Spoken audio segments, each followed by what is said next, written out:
This is Daniel Baker for WPIC, Pickerington Central. I'm here with David Fey at Rockmill. We are figuring out the history of Rockmill and just everything, what it's going to be in the future. Tell me, David, how did you get involved, to be like in the organization of, being the director? Well, I had retired from a real job not too long ago, Daniel, when I was a school teacher. I was a biology teacher, not a historian. But I'm living proof that it's not what you know, it's who you know. And it turns out that one of the park board, in fact, the park board chair's wife knew that I had just retired, and they were ready to hire their first full-time director for the park system here in the county, and asked if I would be interested in that. My wife said I had to do something after I was retired. I wasn't going to sit on the back porch all day. So I went, interviewed. I was interested in history. It was kind of an avocation, not a vocation. I'm a biologist by training.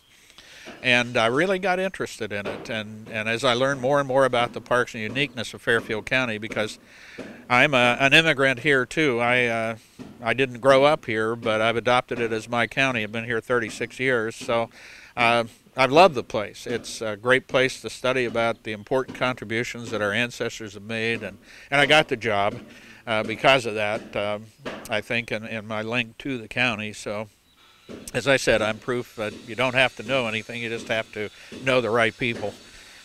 Rockmill played a huge role in the growth of Fairfield County and caused many farmers to move back into Ohio territory. Before this mill was built, and other mills like it in this area, you had to travel to Pittsburgh, Pennsylvania, Wheeling, Virginia at that time. I didn't say West Virginia because there was no West Virginia at that time in 1824. No Civil War yet, right? So it hadn't been fought yet.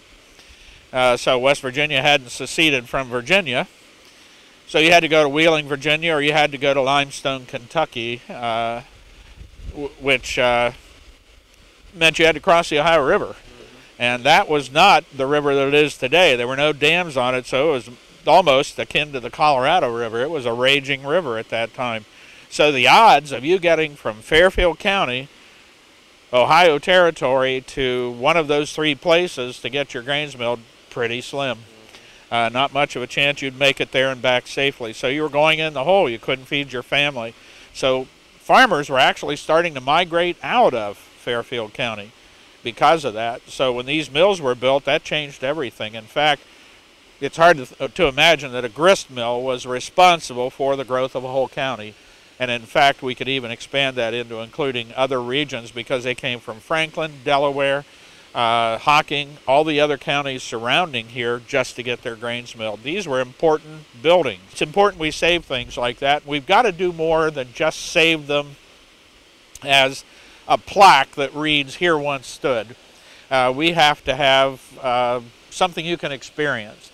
I always like to use the analogy of taking a 5-year-old child by the hand. You're a grandparent or a parent. You bring your kid out and you read a plaque to them, a bronze plaque that says, "Here once stood a giant grist mill standing more than 6 stories, towering 100 feet over the gorge where the waterfall was, and it ground 600 bushels of corn a day, completely revolutionizing farming in the county."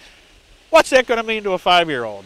But you take them into that building, they taste it literally, because there's going to be flour dust in the air when they walk in there if we're up and running. They'll feel the vibrations, they'll smell it, they'll see it, they'll touch it. I mean, you're going to engage all the senses when you take somebody into a building like this to experience the past. To me, that's the best way to learn history, to leave that mark. What's that 5-year-old child going to be talking about when they go to bed that night? The plaque that you read to them? Or are they going to be talking about the mill that they experienced? The answer to that's pretty simple. So what we have here is a pretty unique place in a lot of respects. Not only the works of man standing here on the side of the gorge, but the gorge itself, the works of nature.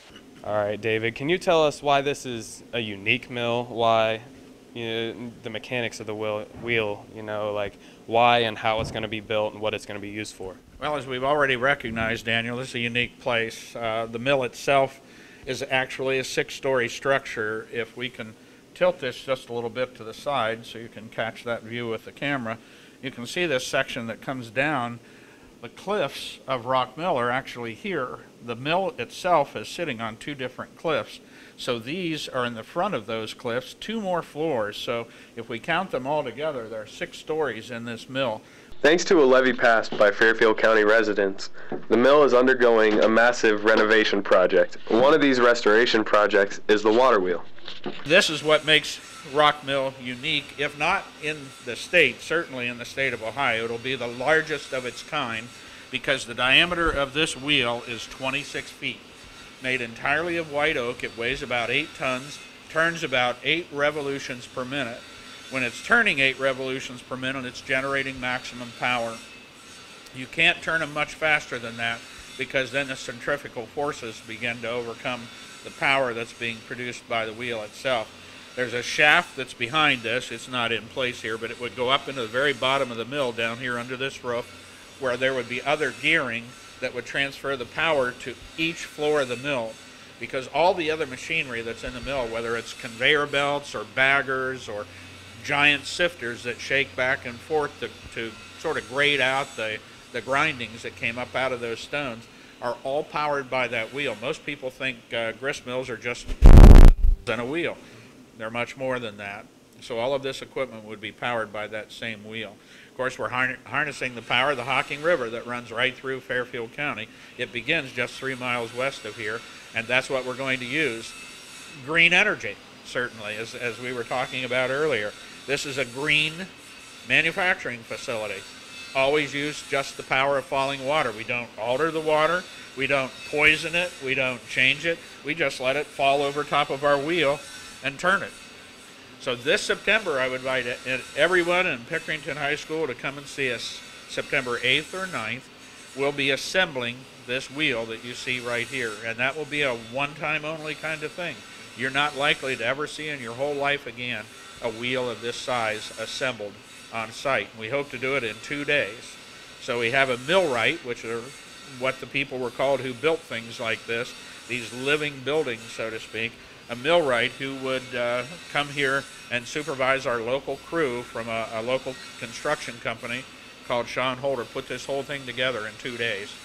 All right, thank you, David, for your time today. I, loved learning about Rockmill, and I can't wait to see the wheel go up. Well, I hope that you and classmates, whether they've graduated or not, will come back out to see us on the 8th and 9th. And please come up and say hi. I'll be here. Probably most of the time that this is going on, it's going to be an event, I think, that will bring people from all over the country because of the size of the mill and the fact that take time out to see this, because you're not going to get an opportunity to see a water wheel of any size, really, but the biggest one in the United States assembled in a 2-day period of time. It's going to be very exciting. So I will be here. Thank you, sir. We'll look forward